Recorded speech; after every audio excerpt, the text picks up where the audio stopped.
Todo balita. Todo balita.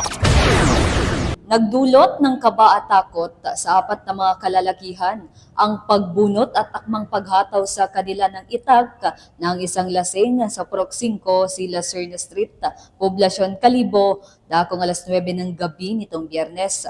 Batay sa investigasyon ng Kalibo PNP, nakatira umano sa nasabing lugar ang tatlo sa mga biktima, habang ang isa naman ay nakatira sa Purok 3, kaya't pagkatapos ng kanilang inuman ay nagpasya silang ihatid ang isang kasama. Habang naglalakad ang mga ito ay nakita at nakausap nila si Alias Jr. Ngunit bigla na lang umanong dumating ang lasing na ama nito na si Alias Sr. na nagbitaw ng mga mabibigat na salita laban sa mga biktima.